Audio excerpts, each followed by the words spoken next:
Content मिले, इसके लिए आपको चैनल को सब्सक्राइब कर लेना होगा, लाइक करना होगा और हाँ मित्रों, शेयर भी कर देना होगा अपने अपने जानने पहचानने वालों के साथ।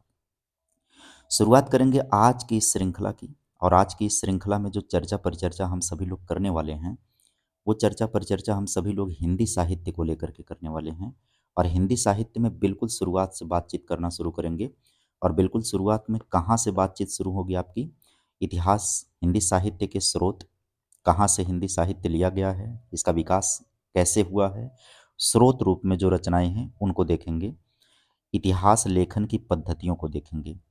आज की इस कड़ी में केवल ये दो मुद्दे होंगे और लंबा सेशन है ये दो मुद्दों का, जिसमें हिंदी साहित्य के स्रोत की ही बात करें तो तकरीबन तकरीबन 28-32 रचनाएं जो महत्वपूर्ण भी होती हैं आपके एग्जाम के लिए, खास करके वो टीजीटी पीजीटी में जो क्रमवार तरीके से क्रम लगाने को लेकर के देता है, असिस्टेंट प्रोफेसर के अंदर जो पूछता है।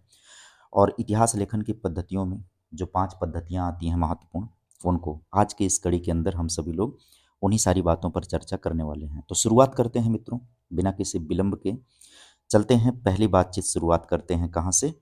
हिंदी साहित्य में परंपरा से शुरुआत करते हैं, एकदम बिल्कुल से नए सिरे से आपको जानकारी मिलना शुरू होगी इस सेशन के अंदर। तो कृपया आप दमदारी से इस सेशन को शेयर करेंगे ज़रूर, बहुत बेहतरीन कंटेंट मैं तैयार करके लाया हूँ आपके लिए। हिंदी साहित्य के प्रथम इतिहास के विषय में बात किया जाए तो इसके लेखन का जो श्रेय होता है, आप सभी को पता है कि फ्रेंच भाषा के विद्वान गरसा द तासी को जाता है। इनका ग्रंथ क्या है? इश्तवार द ला लिटरेच्यूर एंदुई हिंदुस्तानी, इस नाम से 1839 ईस्वी में पहला भाग आया था और 1847 में द्वितीय भाग इसका प्रकाशित हुआ था। तो ध्यान रखिएगा, पहला इतिहास जब बात करें, प्रथम इतिहास लेखन का श्रेय किसको जाता है? तो ये फ्रेंच भाषा का है। और विद्वान है कौन? गरसा द तासी। इन्होंने जो लिखा था वो इश्तवार द ला लिटरेचर इंदोया हिंदुस्तानी, 1839 में इसका पहला भाग आता है और 1847 में इसका दूसरा भाग आता है। मोस्ट इंपॉर्टेंट है ये तो लगभग लगभग सबको याद रहता है जो हिंदी साहित्य पढ़ने वाला विद्यार्थी होता है। हिंदी साहित्य के अब तक लिखे गए इतिहास में आचार्य रामचंद्र शुक्ल द्वारा लिखे गए हिंदी साहित्य का इतिहास को सबसे प्रामाणिक माना जाता है। सुव्यवस्थित व क्रमानुसार लिखा गया ये इतिहास है। आचार्य शुक्ल जी ने इसे हिंदी शब्द सागर की भूमिका, ध्यान दीजिएगा, हिंदी शब्द सागर की भूमिका के रूप में लिखा था, जिसे बाद में उन्होंने नागरिक प्रचारणी सभा द्वारा एक स्वतंत्र पुस्तक के रूप में 1929 ईस्वी में हिंदी साहित्य का इतिहास नाम से प्रकाशित करवा दिया। ये दो महत्वपूर्ण चीजें हो गई। अब आचार्य रामचंद्र शुक्ल का क्या मानना है हिंदी साहित्य के इतिहास के विषय में, क्या वक्तव्य है उनका? तो शुक्ल जी ने कहा है कि प्रत्येक देश का साहित्य वहाँ की जनता की चित्त वृत्तियों का संचित प्रतिबिंब होता है। अब यह निश्चित है कि जनता की चित्त वृत्ति के परिवर्तन के साथ साथ साहित्य के स्वरूप में भी परिवर्तन होता चला जाता है। आदि से अंत तक इन्हीं चित्त वृत्तियों की परंपरा को परखते हुए साहित्य परंपरा के साथ उसका सामंजस्य दिखाना ही साहित्य का इतिहास कहलाता है। इसी कड़ी में अगर हम साहित्य इतिहास की दूसरी परिभाषा की तरफ चलें तो एक और महत्वपूर्ण परिभाषा आती है डॉक्टर नगेंद्र की। डॉक्टर नगेंद्र साहब कहते हैं कि साहित्य का इतिहास बदलती हुई अभिरुचियों और संवेदनाओं का इतिहास होता है, जिसका सीधा संबंध आर्थिक और चिंतनात्मक परिवर्तन से है। इसके संबंध में पंडित गिरजा शंकर शुक्ल का कहना है कि साहित्य का इतिहास यह समझने की चेष्टा है कि साहित्य की वाणी कब शिथिल और कब सहज स्फूर्त उमंग से तरंगित हुई। विश्व इतिहास में साहित्य इतिहास लेखन की परंपरा को अगर कहा जाए कि विश्व इतिहास में साहित्य लेखन की परंपरा किसने प्रारंभ करी, तो विश्व साहित्य में साहित्य इतिहास लेखन परंपरा जो है वो फ्रांसीसी विद्वान हिप्पोली एडोल्फ तेन ने प्रारंभ किया था, जिनका पॉपुलर है, अक्सर आप सुनते होंगे, तेन नाम से इनका नाम आता है। हिप्पोली एडोल्फ तेन द्वारा लिखित साहित्य इतिहास विधेयवादी पद्धति पर आधारित है। अब ये विधेयवादी पद्धति क्या है? जब हम इतिहास लेखन की पद्धतियों के बारे में आगे चर्चा करेंगे तो वहां पर यह स्पष्ट होगा कि यह विधेयवादी पद्धति होती क्या है। आचार्य शुक्ल ने भी इसी पद्धति का अनुसरण किया था। कौन सी? विधेयवादी। तो जाहिर सी बात है कि आप अगर तर्क निकालना चाहें तो ये निकाल लें कि आचार्य शुक्ल का जो इतिहास है, हिंदी साहित्य का इतिहास, वो कालानुक्रम जो है उसका व्यवस्थित है, तार्किक है। इसका मतलब है विधेयवादी में वैज्ञानिक दृष्टि का प्रयोग होता है। हिप्पोली एडोल्फ तेन द्वारा लिखित इतिहास अंग्रेजी का है, ये बात ध्यान दीजिएगा, और शुक्ल जी का जो है वो हिंदी का है। अब इतिहास लेखन के हम पहले तो स्रोत पढ़ लेते हैं हिंदी साहित्य के इतिहास लेखन के। स्रोत के विषय में सबसे पहले चर्चा कर लेते हैं। क्या है इसका स्रोत? देखिए, इतिहास सदैव साक्ष्य की खोज करता है, जो प्रमाणित साक्ष्य प्राप्त होने पर ही आगे बढ़ते हैं। यही उसके आधार सामग्री होती है। डॉक्टर रामकुमार वर्मा ने अपने शोध प्रबंध हिंदी साहित्य का आलोचनात्मक इतिहास 1938 में हिंदी साहित्य के स्रोतों के रूप में अंतः साक्ष्य, ध्यान दीजिएगा, अंतः साक्ष्य तथा बाह्य साक्ष्य का उल्लेख किया। अंतः साक्ष्य के अंतर्गत कौन आते हैं? अंतः साक्ष्य के अंतर्गत उपलब्ध सामग्री में आधारभूत कृतियों और ग्रंथों, कवि एवं लेखकों की फुटकर प्रकाशित एवं अप्रकाशित रचनाएं होती हैं। और बाह्य साक्ष्य के अंतर्गत शिलालेख, वंशावलियाँ, ताम्रपत्रावलियाँ, जनश्रुतियाँ, ख्यात एवं कहावतें जैसी सामग्री होती हैं, जो तत्कालीन युग को परिलक्षित करती हैं। हिंदी साहित्य में भी अंतः साक्ष्य और बाह्य साक्ष्य के रूप में माध्यम से इतिहास लेखन का कार्य प्रारंभ हुआ था। यहाँ पर हम सभी लोग जो चर्चा करने चल रहे हैं, वह चर्चा हमारी होगी कौन से स्रोत को लेकर के? तो हम सभी लोग इस कड़ी में चर्चा करने चल रहे हैं इतिहास लेखन में 25 महत्वपूर्ण साक्ष्यों का, जो कि अंतः साक्ष्य के अंतर्गत आते हैं। किसके अंतर्गत आते हैं? अंतः साक्ष्य के अंतर्गत आने वाले 25 महत्वपूर्ण साक्ष्यों का उल्लेख हम करने चल रहे हैं। अंतः साक्ष्य के जो 25 महत्वपूर्ण साक्ष्य हैं, उसमें वेरी वेरी इंपॉर्टेंट आप इसको कर लें। वेरी वेरी इंपॉर्टेंट है कौन सा? 84 वैष्णवन की वार्ता, 252 वैष्णवन की वार्ता। इसी को 84 या 252 वैष्णवन की याद वार्ता जो है, ये दोनों नाम बहुत ही पॉपुलर हैं। पंडित गोकुलनाथ ने सन 1568 ईस्वी में इसकी रचना की थी। कब इसकी रचना की थी? 1568 में इसकी रचना की गई थी। ध्यान दीजिएगा, अगर विक्रम संवत आपके परीक्षा में विक्रम संवत दे दे, कई बार ऐसा भी होता है कि विक्रम संवत नाम से ये दे देता है, तो 1625 हो जाएगा विक्रम संवत। कितना हो जाएगा? 1625 हो जाएगा। जाहिर सी बात है, क्यों 25 होगा ये आपको तर्क पता होगा, 57 ऐड कर दीजिए। तो जब आप 57 इसमें ऐड करेंगे तो 8 7 15 हो जाएगा, और 6 5 11, 1 12 हो जाएगा, 15 1 16 हो जाएगा। तो 57 अगर ऐड करेंगे ईसवी सन में, तो वो विक्रम संवत में चला जाएगा। और विक्रम संवत की कोई रचना अगर दे रखा है तो उसमें से 57 आप माइनस कर दीजिए, वो आ जाएगा आपके ईसवी सन के अंतर्गत आ जाएगा। पंडित गोकुलनाथ की अगर हम बात करें तो ये वल्लभाचार्य के पुत्र विट्ठलनाथ और उनके पुत्र हैं गोकुलनाथ। ये परंपरा थोड़ा सा ध्यान दीजिएगा। पंडित गोकुलनाथ जो हैं, वो भट्ट गोस्वामी विट्ठलनाथ जी के 7 पुत्रों में से चौथे पुत्र में थे ये। और ये जो विट्ठलनाथ जी थे, ये कौन थे? ये वल्लभाचार्य के पुत्र थे। ये ध्यान रखिएगा, विट्ठलनाथ जी वल्लभाचार्य के थे, और विट्ठलनाथ के 7 पुत्र चौथे नंबर थे। दोनों ग्रंथ वार्ता साहित्य भाषा के प्राचीन गद्य का नमूना है। ठीक। 84 वैष्णवन की वार्ता में महाप्रभु वल्लभाचार्य के 84 शिष्यों का जीवन वृत्तांत मिलता है। इसलिए इसका 84 वैष्णवन की वार्ता कहा जाता है। इसको क्यों? क्योंकि 84 शिष्यों का जीवन काल इसके अंतर्गत मिलता है। और 252 वैष्णवन की जो वार्ता है, इसमें गोस्वामी विट्ठलनाथ जी के 252 शिष्यों का जीवन मिलता है। बड़ी कॉमन सी बात है, अगर आप इसको दिमाग में बैठाना चाहें तो ये कैसे बैठेगा दिमाग में आपके? इसकी रचना कौन कर रहा है भाई? गोकुलनाथ कर रहे हैं। तो पहले तो इन्होंने उठाया किसको? अपने दादाजी को उठाया, वल्लभाचार्य जी को। और वल्लभाचार्य जी के जो 84 शिष्य थे, उनका जीवन वृत्तांत इन्होंने रचा।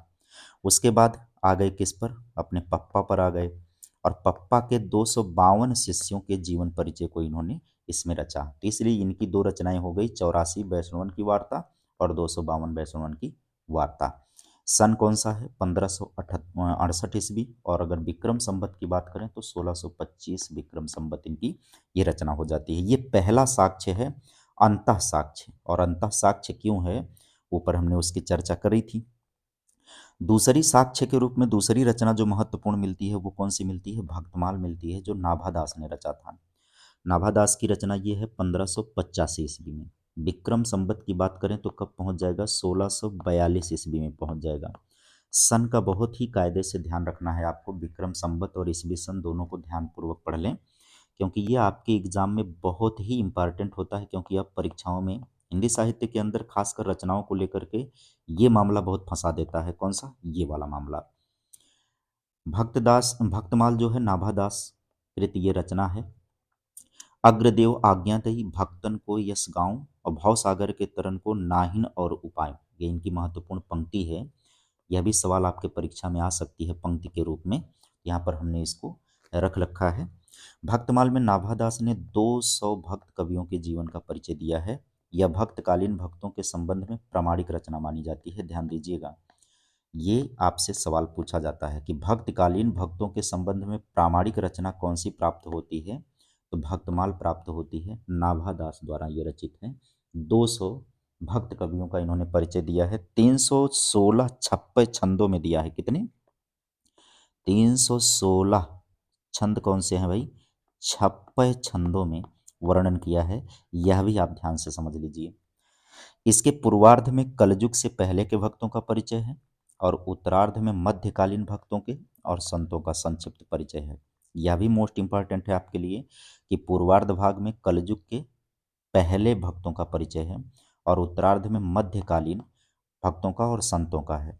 नाभादास अग्रदास जी के शिष्य थे। यह भी एक मोस्ट इंपॉर्टेंट आपकी रचना है, आपकी बात है कि ये जो नाभादास हैं ये अग्रदास जी के शिष्य हैं। चर्चा आगे होगी इनके विषय में। भक्तमाल की पहली टीका भी पूछ ली जाती है कि भक्तमाल पर प्रथम टीका किसने लिखा था, तो प्रियादास ने भक्ति रस बोधनी नाम से लिखा था। मोस्ट इंपॉर्टेंट है ये। प्रियादास ने रचा था भक्ति रस बोधनी। किस पर? भक्तमाल की पहली टीका की बात करें तो भक्ति रस बोधनी लिखा था। डॉक्टर रामकुमार वर्मा इस रचना में 108 छप्पय छंद को स्वीकार करते हैं। ध्यान दीजिएगा, रामकुमार वर्मा जी कितना स्वीकार करते हैं? 108 छप्पय छंदों को स्वीकार करते हैं। कितना? 108 छप्पय मानते हैं। कौन? रामकुमार वर्मा जी 108 छप्पय छंदों को मानते हैं। चलिए अगली कड़ी में देखा जाए, अगली रचना जो होती है मोस्ट इंपॉर्टेंट यह भी रचना है। यह रचना कौन सी हो जाती है? यह रचना होती है गुरु ग्रंथ साहब। ग्रंथ साहब जो रचना है 1604 ईस्वी में है। गुरु अर्जुन देव ने इसकी रचना की है। इस ग्रंथ में हिंदी के 15 संतों यानी भक्त कवियों के पदों का संकलन किया गया है। इसमें गुरु ग्रंथ साहिब में गुरु अर्जुन देव ने इसका संकलन किया है, संग्रह किया है 16 संत कवियों की। अच्छा, यहाँ 15 दे रखा है, ध्यान रखिएगा, इसका करेक्शन करिएगा। 16 संतों के या 16 भक्त कवियों के पदों का संकलन इसमें प्राप्त होता है। ये प्रामाणिक है, ध्यान दीजिएगा। इसमें 15 का नाम तो स्पष्ट तौर पर सामने आता है, बट 16 का प्रामाणिक लोग मानते हैं। शेख फरीद, जयदेव, नामदेव, त्रिलोचन, संत रविदास जिनको रैदास कहते हैं, संत धन्ना, संत पीपा, संत सैना, संत सदना, संत भीखना, संत वेणी, रामानंद, परमानंद, कबीर, सूरदास। ध्यान दीजिएगा, यहाँ पर 15 नंबर में कई बार यह अंतिम नंबर दे देता है भाई सूरदास के नाम से। कबीर के सर्वाधिक शब्द इसके अंतर्गत हैं। आपको पता है कबीर की रचना है शबद साखी रमैनी। शबद के सबसे ज्यादा पद इसमें देखने को मिलते हैं, या शबद ही कहा जाता है उसको। 224 प्राप्त होते हैं। इसी ग्रंथ के अंदर ये संकलित होते हैं। चलिए आगे बात कर लेते हैं मूल गोसाई चरित के विषय में। अगला जो अंतः साक्ष्य प्राप्त होता है रचना के रूप में, वो मूल गोसाई चरित प्राप्त होता है। ये बाबा बेनी माधव दास ने इसकी रचना की है 1630 ईस्वी में। अगर विक्रम संवत की बात करें तो फिर आप 57 ऐड कर दीजिएगा, 1687 आ जाएगा। ये बाबा बेनी माधव दास ने इसकी रचना की है। यहाँ पर बात हम करें तो तुलसी के जीवन के साक्ष्य इसी ग्रंथ से प्राप्त होते हैं। मोस्ट इंपॉर्टेंट, ध्यान दीजिएगा, तुलसी के जीवन के साक्ष्य इसी से प्राप्त होते हैं। ठीक है। अमृतलाल नागर रचित जो उपन्यास है मानस का हंस, इसको मूल आधार माना जाता है। ये भी ध्यान दीजिएगा, अमृतलाल नागर द्वारा रचित उपन्यास मानस का हंस, तुलसीदास के विषय में जो जानकारी का मूल आधार इसी को माना जाता है। फिलहाल मूल गोसाई चरित, इसका नाम ही है मूल गोसाई चरित, बाबा बेनी माधव दास के द्वारा तुलसी के जीवन के विषय में साक्ष्य प्राप्त होता है। चौपाई, दोहा और त्रोटक छंदों में तुलसी के जीवन का परिचय है। किसमें है भाई? ध्यान दीजिएगा, दोहा चौपाई, दोहा और त्रोटक छंदों में तुलसी के जीवन का परिचय है। तुलसी के जीवन का परिचय किसमें है?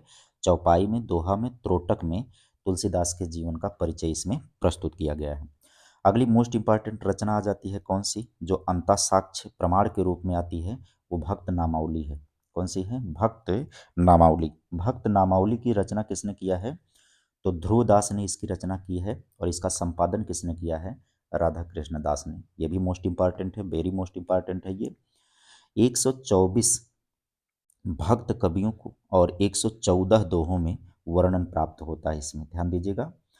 कई जगह पर ये प्राप्त होता है यहाँ पर कि 75 कवियों की, सॉरी, हाँ, 116 भक्त कवियों का परिचय प्राप्त होता है। कई जगह पर ये लिखा मिलता है 116 भक्त कवियों के विषय में। अब हमारी एक टीचर से बात हुई है जिन्होंने ये प्रमाणित बताया है कि 116 भक्त कवियों का संक्षिप्त है परिचय, और अंतिम, उन्होंने अंतिम कवि के रूप में जो बताया है इसमें, इसके अंतर्गत अंतिम कवि का परिचय जो आता है वो नाभा दास जी का आता है। यह भी आप ध्यान दीजिएगा। हालांकि हमने जो ये साक्ष्य इकट्ठा किए हैं 124 भक्त कवियों के विषय में दे रखा है, लेकिन जो चर्चा हमने करी तो 116, तो यहाँ पर एथेंटिक की बात करिएगा तो 116 भक्त कवियों के विषय में परिचय प्राप्त होता है, और अंतिम कवि के रूप में किसका नाम आता है भाई? नाभा दास का नाम आता है। भक्त नामावली से ये प्रमाण आपको प्राप्त होता है। बात करें तो रसिक भक्त भूतल घने लघुमति क्यों कही जाई, अब बुद्धि प्रमाण गोए कछु जो आए उर्माही। ये ध्रुवदास की रचना है। काशी नागरी प्रचारणी सभा के प्रयासों से इंडियन प्रेस प्रयाग ने इस ग्रंथ का प्रकाशन सन 1928 में किया था। ये मोस्ट इंपॉर्टेंट बात है। चलिए अगली रचना की बात करते हैं, तो अगली रचना आपके सामने आ जाती है कौन सी? कविमाला। कविमाला की रचना किसने किया है? तुलसी ने। ध्यान दीजिएगा, ये वो तुलसीदास नहीं है, ये बाबा तुलसी दूसरे हैं। ये राम भक्त तुलसीदास के अलग व्यक्ति हैं, ध्यान दीजिएगा। 1625 ईस्वी में और 1772 विक्रम संवत हो जाएगा। इसके अंतर्गत 75 कवियों की कविताओं का संग्रह प्राप्त होता है। इन कवियों का रचना काल विक्रम संवत 1500 से लेकर के 1700 ईस्वी तक है, विक्रम संवत तक है। इसके बाद most important, very very very most important रचना आ जाती है कौन सी? कालिदास हजारा, 1698 ईस्वी में। और कालिदास हजारा को विक्रम संवत में अगर लेकर के जाएंगे तो 1775 पड़ेगा। इसकी रचना किसने की है? कालिदास त्रिवेदी के द्वारा इसकी रचना की गई है, और इसमें 212 कवियों के 1000 पद्य संकलित हैं। इसी 1000 पद्य संकलित होने के नाते इसको कालिदास हजारा कहा जाता है। हजारा इसलिए है क्योंकि 1000 पद हैं, और रचना किसने की है? कालिदास ने, इसलिए कालिदास हजारा है। तो याद रहेगा, उम्मीद है आपको। कालिदास हजारा तो ऐसे ही याद रख लीजिए कि चूंकि 1000 पद्य संकलित हैं इसमें, कितने? 212 कवियों के, कालिदास ने इसकी रचना की है, तो इसलिए कालिदास हजारा। ये कालिदास वो नहीं है, ध्यान दीजिएगा, संस्कृत वाले, बल्कि ये कालिदास त्रिवेदी जी हैं। शिव सिंह सेंगर ने कवियों के काल निर्णय और उदाहरण इसी ग्रंथ से लिए हैं। कवियों के काल आदि के निर्णय में यह ग्रंथ बहुत उपयोगी होता है। यह आचार्य रामचंद्र शुक्ल का वक्तव्य है, ध्यान दीजिएगा। अब आपसे परीक्षा में मान लीजिए ये कोटेशन दे दिया कि कवियों के काल आदि के निर्णय में यह ग्रंथ बड़ा उपयोगी है। शुक्ल जी ने यह वक्तव्य कौन सी रचना के संबंध में दिया है? तो आपके मामले फंस जाएंगे। तो ध्यान दीजिएगा, कवियों के काल आदि के निर्णय में ये ग्रंथ बड़ा उपयोगी है, ये आचार्य शुक्ल जी ने कहा है। किसके विषय में? कालिदास हजारा के विषय में। इस नाते ये मोस्ट इंपॉर्टेंट आप कर लीजिएगा, यहाँ से क्वेश्चन आपको परीक्षा में मिलता हुआ दिखाई पड़ेगा। इसी बीच में हम आगे की बातचीत करें तो अब ढेर सारी रचनाएं आपके सामने आती हैं जिनके विषय में थोड़ी थोड़ी जानकारियां अलग से भी आपको प्रोवाइड में करता रहूँगा। और अब यहाँ से आपको काम पड़ जाता है कि आप सभी अपनी कॉपी और अपनी पेन के साथ जो है तैयार हो जाएं, तो बेहतर रहेगा कि जो एडिशनल जानकारी दूंगा उसको आप नोट करते चलेंगे तो बेहतर रहेगा आपके लिए। अब बात करते हैं हम सभी लोग काव्य निर्णय को लेकर के। काव्य निर्णय 8वां जो अंतःसाक्ष्य ग्रंथ प्राप्त होता है 1685 ईस्वी में। 1685 ईस्वी की बात करें तो संवत में चला जाएगा 1782। इसकी रचना किसने किया है? कवि भिखारीदास ने इसकी रचना की है। काव्य के आदर्शों के साथ कवियों का निर्देश इसमें इन्होंने प्रस्तुत किया है। काव्य के आदर्शों के साथ, काव्य के आदर्शों के साथ, ध्यान दीजिएगा, काव्य के आदर्शों के साथ है कवियों का परिचय इन्होंने प्रस्तुत किया है। 16 कवित्व और 17 दोहे हैं कुल इसमें। कितने हैं? 16 कवित्व हैं और 17 दोहे हैं। ये भी ध्यान रखने वाली बात होगी आपके लिए कि 16 कवित्व हैं और 17 दोहे हैं। कुलपद, यहाँ पर ध्यान दीजिए। इसके बाद नंबर आता है किसका, सतकवि गिरा विलास। सतकवि गिरा विलास 1746 ईस्वी में है। बलदेव बघेल खंडी ने इसकी रचना की है। बलदेव नाम से बहुत पॉपुलर हैं ये, पूरा नाम है इनका बलदेव बघेल खंडी। इसके अंतर्गत क्या है कि 17 कवियों की काव्य संग्रह इसमें प्राप्त होते हैं। 17 कवियों का परिचय प्राप्त होता है, जिसमें प्रमुख कवि की बात करें अगर हम, तो ये सत कवि गिरा विलास के अंदर प्रमुख कवियों की बात करें तो इसमें बड़ा मोस्ट इंपॉर्टेंट नाम किसका आता है भाई, ध्यान दीजिएगा। ये सवाल आपके परीक्षा में बन सकता है। केशवदास जी आते हैं, मतीराम आते हैं, केशव आते हैं, मतीराम आते हैं। चिंतामणि भी इसी के अंतर्गत आते हैं, ध्यान दीजिएगा, चिंतामणि भी इसी के अंतर्गत आएंगे। और बिहारी आएंगे, चिंतामणि और बिहारी। और आप सभी को पता है कि रीतकालीन ये कवि हैं। तो सत कवि गिरा विलास 1774 ईस्वी, बलदेव बघेल खंडी ने 17 कवियों का परिचय यहाँ पर दिया है। केशवदास, मतीराम, चिंतामणि, बिहारी ये प्रमुख नाम हैं जो इनके अंतर्गत आते हैं। इसके बाद एक और महत्वपूर्ण रचना के रूप में कौन सी रचना आती है भाई, कवि नामावली आती है। कवि नामावली को कवि सूदन ने रचना की है इसकी। विक्रम संवत वो आपका पड़ जाएगा 1810। कवित्व छंदों में 10 कवियों के नामों का उल्लेख किया गया है और उनको प्रणाम किया गया है। अगर आप लिखना चाहें तो कवि नामावली में नोट कर लें इतनी बातें कि कवित्व छंदों में 10 कवियों के नाम उल्लेख कर उन्हें प्रणाम किया गया है। आप ये बात नोट ही कर लें, फिर से मैं बोल दे रहा हूँ, ध्यान से समझ लें कि इसमें जो है कवित्व छंदों में 10 कवियों के नामों का उल्लेख करके उन्हें प्रणाम किया गया है। इसके बाद अगली महत्वपूर्ण रचना आ जाती है कौन सी, विद्वन्मूड तरंगणी 1817 ईस्वी में सुब्बा सिंह उर्फ श्रीधर। सुब्बा सिंह नाम बड़ा पॉपुलर नाम है ये साहित्य में, और इनका उपनाम होता है यहाँ पर लास्ट में श्रीधर लगाते हैं ये। सुब्बा सिंह नाम से आप जगह जगह पर इनकी रचनाएं ये पाते होंगे, उर्फ श्रीधर हैं ये वो श्रीधर नहीं है भाई, ध्यान दीजिएगा। ये श्रीधर वो हैं 1817 ईस्वी में। इसमें क्या है कि इनकी रचना में 45 कवियों के काव्य संग्रह हैं, ध्यान दीजिएगा। इसमें 45 कवियों के काव्य संग्रह हैं। अगर आप एडिशनल जानकारी नोट करना चाहते हैं तो नोट कर लीजिएगा। 45 कवियों की काव्य संग्रह को इन्होंने शामिल किया है। और खट ऋतु दूती एवं नक्सिक वर्णन इसमें प्राप्त होता है। खट ऋतु दूती एवं नखसिक वर्णन इसके अंतर्गत प्राप्त होता है। मोस्ट इंपॉर्टेंट बात है ये। इसके बाद नंबर आता है राग सागरोद्भव, राग कल्पद्रुम, ठीक है। इसकी रचना 1843 ईस्वी में कृष्णानंद व्यास देव ने किया है। कृष्णानंद व्यास देव ने 200 कृष्ण भक्त कवियों का इसमें कविताओं का संग्रह प्राप्त होता है, ठीक। इसके बाद नंबर आ जाता है किसका, श्रृंगार संग्रह का नाम आता है 13 नंबर पर। श्रृंगार संग्रह सरदार कवि ने रचना की है 1648 ईस्वी में, और विक्रम संवत 1905 हो जाएगा। इसमें कुल कितने कवियों का है, 125 कवियों का, ध्यान दीजिएगा। 125 कवियों की कविताओं का उद्धरण है। काव्य के विविध अंगों का निरूपण इसमें प्राप्त होता है। काव्य के विविध अंगों का निरूपण इसके अंतर्गत प्राप्त होता है। ये भी मोस्ट इंपॉर्टेंट बात आपके लिए हो जाएगी। काव्य के विविध अंगों का निरूपण इसके अंतर्गत प्राप्त होता है। इसके बाद नंबर आता है रस चंद्रोदय 1563 ईस्वी में। रचना किसने की है, ठाकुर प्रसाद ने इसकी रचना की है। 1920 विक्रम संवत है। इसमें बुंदेलखंड के 292 कवि हैं, ध्यान दीजिएगा कहाँ के हैं, बुंदेलखंड के 292 कवियों की कविताओं का संग्रह है। नोट कर लीजिएगा इस बात को, 292 कवियों की कविताओं का संग्रह है बुंदेलखंडी। इसके बाद आता है कौन सा, इसके बाद आपके सामने आता है भाई कवित्र रत्नाकर। चलिए इसकी बात हम आगे करते हैं कवित्र रत्नाकर की। अच्छा, कवित्र रत्नाकर को बात यहीं पर निपटा ही देते हैं। माता दीन मिश्र ने इसकी रचना की है कवित्र रत्नाकर की। 1676 ईस्वी में इनकी रचना प्राप्त होती है। अब यहाँ पर कवित्र रत्नाकर की अगर हम बात करें तो 20 कवियों के काव्य संग्रह इसमें वर्णित है। ये तो मुझे नहीं लगता है कि ये महत्वपूर्ण होगा आपके लिए कि कितने कवियों का वर्णन प्राप्त होता है। बाय द वे अगर पूछ ले तो पूछ लें, 20 कवियों का फिलहाल आप ध्यान रखिएगा, 20 कवियों का यहाँ पर विवरण प्राप्त होता है। इसके बाद नंबर आता है किसका भाई, इसके बाद अब नंबर आता है दिग्विजय भूषण। दिग्विजय भूषण, चलिए अगली रचना की बात कर लेते हैं हम सभी।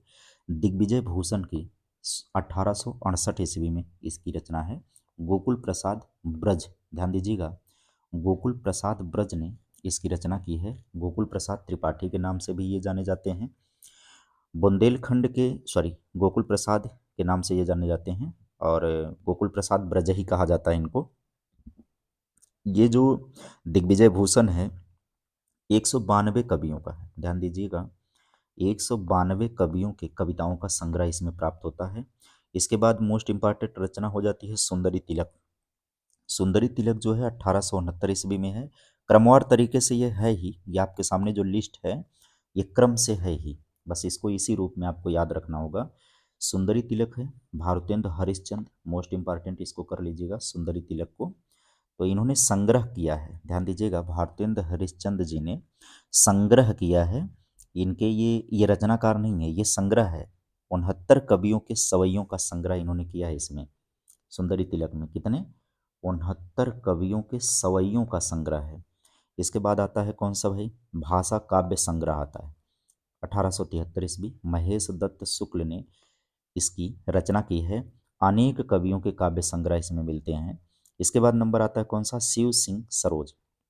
चलिए भैया, शिव सिंह सरोज जो आता है इसके बाद का नंबर, वो शिव सिंह सरोज 1883 ईस्वी में शिव सिंह सिंगर ने, तो आपको पता ही है इसके विषय में। इसके बाद हम बात कर लेते हैं कौन सा? विचित्रोपदेश बात कर लेते हैं। कौन सा? विचित्रोपदेश की बात कर लेते हैं। विचित्रोपदेश जो है रचनाकाल 1911 ईस्वी है। देवी प्रसाद मुंसिफ ने इसकी नक्छेदी तिवारी ने इसकी रचना की है। नक्छेदी तिवारी जी ने, जी हाँ, नक्छेदी तिवारी जी ने अनेक कवियों के काव्य संग्रह इसमें दिए हैं। इसके बाद हफीजुल्ला खां हजारा, इनकी रचना 1915 ईस्वी की है। हफीजुल्ला खां ने है कि इसमें रचना के दो भाग हैं, इसमें अनेक कवियों के सवैयों और छंदों का उल्लेख प्राप्त होता है। संत बाणी संग्रह अगला है, संतों की बानी, 1915 में अधम के द्वारा ये रचना है संत बानी। इसमें 24 संत कवियों के, ध्यान दीजिएगा, 24 संत कवियों की रचनाओं का, कविताओं का संकलन है और उनका जीवन परिचय है। इसके बाद है सूक्ति सरोवर। सूक्ति सरोवर लाला भगवान दीन ने इसकी रचना की है। ब्रजभाषा के अनेक कवियों के सूक्तियों का संकलन इसमें प्राप्त होता है। इसके बाद है सलेक्शन ऑफ हिंदी लिटरेचर, लाला सीताराम ने इसकी रचना की है। इसमें जो है अनेक कवियों की कविताओं का संकलन प्राप्त होता है। इसके अलावा कुछ बाह्य स्रोत भी प्राप्त होते हैं। अब कुछ बाहरी स्रोतों के विषय में मैं बता देता हूँ आपको। कोई बाहरी स्रोतों में कौन सा आता है? एक आता है हिंदुइज्म एंड ब्रह्मनिज्म, जो विक्रम संवत 1940 में रचना की गई है उसकी, और मोनियर विलियमसन ने किया था उसको। यहाँ पर बात करें annals antiquities of Rajasthan, colonel James Tod के द्वारा है। काशी नागरी प्रचारणी सभा की रिपोर्ट बाबू श्याम सुंदर दास ने। आचार्य रामचंद्र शुक्ल, डॉक्टर हीरालाल और मिश्र बंधु, गणेश बिहारी मिश्र, श्याम बिहारी मिश्र और सुखदेव बिहारी मिश्र, मिश्र बंधु के अंतर्गत आते हैं। राजस्थान में हिंदी हस्तलिखित ग्रंथों की खोज मोतीलाल मेनेरिया और Gorakhnath and Kanphata yogi George Weston Briggs. ये अंतिम आता है आपका। यहाँ गोरखनाथ और नाथ संप्रदाय की धार्मिक एवं दार्शनिक मान्यताओं का विवेचन इसमें प्राप्त होता है। इसके बाद हम सभी बात कर लेते हैं हिंदी साहित्य इतिहास लेखन पद्धतियों की बात कर लेते हैं।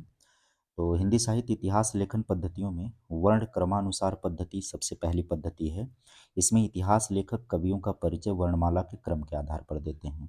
ठीक है। इतिहास लेखन की सर्वाधिक अविकसित पद्धति है ये। इस पद्धति का प्रयोग गरसा द तासी रचित इश्तवार द ला लिटरेचर एंदोई हिंदुस्तानी में तथा शिव सिंह सिंगर रचित शिव सिंह सरोज में हुआ था, ध्यान दीजिएगा। इसके बाद वर्ण क्रमानुसार पद्धति की बात करें, अगर इसके दोष की बात करें तो इसमें दोष होता है कि इस पद्धति में लिखे इतिहास ग्रंथ साहित्य कोश के समान लगते हैं। यह पद्धति सर्वाधिक अनुपयोगी और दोषपूर्ण है। दूसरी पद्धति आती है कौन सा? कालानुक्रमी पद्धति आती है। इस पद्धति में कवियों और लेखकों का वर्गीकरण ऐतिहासिक तिथि क्रम के आधार पर किया जाता है। इस पद्धति पर रचित ग्रंथ है modern vernacular literature of Hindustan, George Grierson के द्वारा लिखा गया जो हिंदी साहित्य का इतिहास है, वो कालानुक्रमी पद्धति पर है। ध्यान दीजिएगा, कालानुक्रमी पद्धति पर है। कौन सी पद्धति पर है? कालानुक्रमी। मिश्र बंधु विनोद, जो मिश्र बंधुओं ने रचना की है, वो भी इसी के अंतर्गत आएगा। इसमें दोष क्या होता है कि युगीन परिस्थितियों और कवियों की प्रवृत्तियां इस पद्धति में स्थान नहीं पा सकी। इसके बाद अगली पद्धति जो आती है वो आती है विधेयवादी पद्धति। विधेयवादी पद्धति जो होती है, इस पद्धति के जनक हिप्पोली एडॉल्फ टेन है। इस पद्धति में साहित्य संबंधी आंकड़े एकत्र करने के साथ साथ उस युग के वातावरण, परिस्थिति और जातीय परंपराओं का विश्लेषण किया जाता है। इस पद्धति पर रचित हिंदी साहित्य का इतिहास आचार्य रामचंद्र शुक्ल का है। वेरी वेरी वेरी इंपॉर्टेंट, इसको कर लीजिएगा कि आचार्य रामचंद्र शुक्ल का जो हिंदी साहित्य का इतिहास है वो विधेयवादी पद्धति पर लिखा गया है। डॉक्टर नलिन विरोचन शर्मा कहते हैं कि हिंदी के विधेयवादी साहित्य इतिहास के आदम प्रवर्तक शुक्ल जी नहीं बल्कि ग्रियर्सन है। ये किसका मानना है? डॉक्टर नलिन विलोचन शर्मा का। फिलहाल आगे हम लोग इस विषय में बात करेंगे। हिंदी साहित्य में प्रथम इतिहास की जब बात होती है तो अलग अलग लोगों के, विद्वानों के मत इस पर आते हैं। एक मत आप यहीं पर देख ले रहे हैं, जैसे नलिन विलोचन शर्मा जी कहते हैं कि विधेयवादी साहित्य इतिहास के आदम प्रवर्तक शुक्ल जी ना होकर के कौन है? ग्रियर्सन है। फिलहाल हिंदी साहित्य का इतिहास दर्शन, ये नलिन विलोचन शर्मा जी की एक महत्वपूर्ण किताब है। जब इनका नाम आ गया तो यहाँ पर चर्चा हो जाती है। इसके बाद एक आता है कौन सा? वैज्ञानिक पद्धति आती है।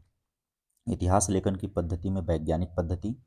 इस पद्धति में इतिहासकार निरपेक्ष रहकर तथ्यों का संकलन करता है और उन्हें क्रमबद्ध और व्यवस्थित रूप से प्रस्तुत करता है। इस पद्धति में क्रमबद्धता और तर्कपुष्टता अनिवार्य होती है। इस पद्धति पर रचित ग्रंथ हिंदी साहित्य का वैज्ञानिक इतिहास भाग 1 1964 में आया और भाग 2 आया 1965 में डॉक्टर गणपति चंद्र गुप्त का। मोस्ट इंपॉर्टेंट कर लीजिएगा, ये कई बार मिलान करने में, रचनाओं में आ ही जाता है। हिंदी साहित्य के इतिहास से संबंधित जो रचनाएं मिलान करने के लिए आती हैं। तो हिंदी साहित्य का वैज्ञानिक इतिहास पहला भाग आया 1964 में, दूसरा भाग 1965 में, डॉक्टर गणपति चंद्र गुप्त। इसके बाद एक अंतिम दृष्टिकोण की अगर हम बात करें तो कौन सा दृष्टिकोण आता है भाई? समाज शास्त्रीय दृष्टिकोण। यह पद्धति मार्क्सवादी द्वंद्वात्मक भौतिकवाद पर आधारित है, ध्यान दीजिएगा। इस पद्धति में कवियों और लेखकों का मूल्यांकन जनहित की कसौटी पर किया जाता है। इसमें डॉक्टर रामविलास शर्मा जी आते हैं। इसी प्रणाली का प्रयोग किया है किसने? डॉक्टर रामविलास शर्मा जी ने। जाहिर सी बात है ये मार्क्सवादी हैं ही, तो इनके इसी मार्क्सवादी द्वंद्वात्मक भौतिकवाद पर आधारित है। ये समाजशास्त्री दृष्टिकोण से इतिहास लेखन की पद्धति की बात हमने कर ली। अगली कड़ी में हम सभी लोग इतिहास लेखन की परंपरा के विषय में बात करेंगे। ये तो पद्धति हो गई, अब इतिहास लेखन की परंपरा के विषय में हम लोग नेक्स्ट कड़ी में बातचीत करेंगे। कैसा लगा आपको ये सेशन? कैसा लगा आपको कंटेंट? थोड़ी बहुत यदि त्रुटियां हैं तो आप उसको मेंशन करिएगा कमेंट में। आगे आगे से पूरा प्रयत्न होगा गलतियां ना हो। और कमेंट करिएगा, शेयर करिएगा, सब्सक्राइब कर लीजिएगा, लाइक कर दीजिएगा। और आपको इस तरीके के कंटेंट मिलते रहेंगे जिससे आप नोट्स भी बना सकते हैं और तेज़ी से रिवीजन भी आपका हो जाएगा। आज के सेशन में इतना ही। Bye bye, take care.